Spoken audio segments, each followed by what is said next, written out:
Hi everyone, welcome back. So in this video, I'm gonna share with you how you can add a 50 EMA on MetaTrader for mobile app.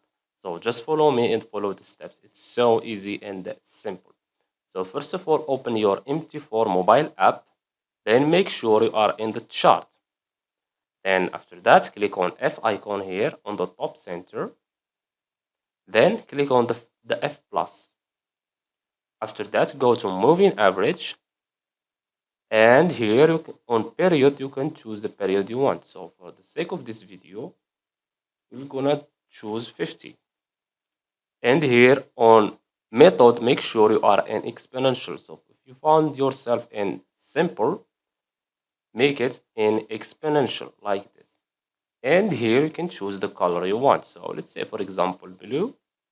And style, you can change the width of the line if you want. So let's say, for example, 3 pixels. And after that, click on done. Now let's go back.